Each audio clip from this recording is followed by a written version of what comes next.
Hey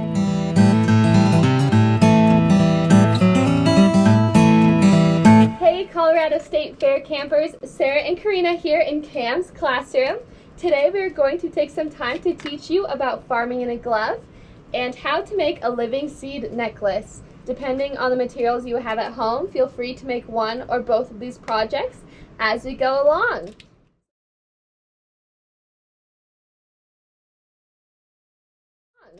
So the first thing we're going to do is show you the materials that you're going to need for these projects. The materials you'll need for both projects are cotton balls, scissors, a bowl of water, and some seeds. Today we have chosen to use green beans, which are a common crop grown here at RDEC, the research facility through CSU north of Fort Collins. So for farming in a glove, you're also going to need rubber bands and a plastic glove. And for the living seed necklace, you're going to need a string instead of rubber bands and a plastic baggie instead of a plastic glove. Now, before we get started, let's talk about a few things you and I need in order to grow big and strong. Can you think of anything, Sarah? Let's see. I really like food to grow big and strong. Really like food. I really like having somewhere to live. That's really awesome. And it's really hot out, so I really like water.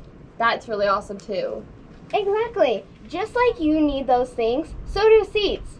So your seed is going to need the nutrients, it's going to need air, it's going to need an environment to live or a medium, and it's also going to need an appropriate temperature to live.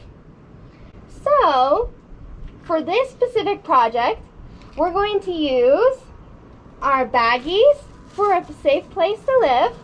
And we're going to get our scissors and we're going to snip a little hole in the baggie. Do you know why we're snipping a hole in the baggie, Sarah? Well, you said that seeds need air to grow, so I think that maybe that has something to do with it? Yeah, exactly. They need air just so they can breathe. So I cut a hole in my baggie, and Sarah's going to cut little holes in her tips of her fingers of her glove. Make sure they're not too big so your cotton balls don't fall out. Yeah.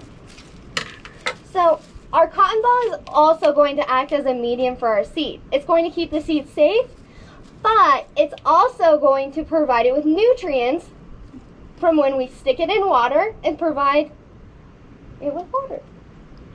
So we're going to go ahead and dip in some water. Now, let's go ahead and get started. So we already have our wet cotton ball.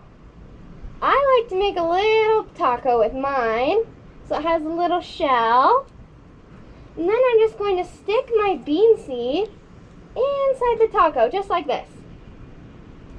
Yeah.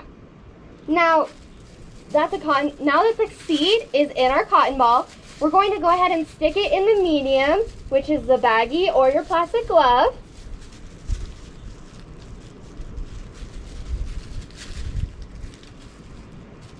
Now, Sarah's going to continue these steps to fill each of the fingers of her glove. As I do this, let's talk a little bit about the science behind seeds. So inside the seeds, way behind the shell, there's this little tiny thing called an embryo. And the embryo is sleeping until it's given the right things it needs to grow or germinate. Those things that Karina was talking about, like air and warmth and nutrients, those are the things that makes the seed, the embryo, germinate. So when those things happen, when it's given the food and the oxygen that it needs, it will start to sprout these itty bitty tiny roots into the ground that will help the seed further germinate and further grow, eventually becoming the plants we see and love that produce beans that we can eat. Wow, that's so awesome. Thanks, Sarah, for telling us about the germination process. Now, to wrap this project up, for my living seed necklace, I'm going to get my pre-cut piece of yarn, tie a knot so the ends are tied together, and then I'm going to go ahead and slip the piece of yarn through the sack's air hole and just go ahead and get it on there so I have my completed necklace. Now, Sarah is going to go ahead and tie together a rubber band for her glove.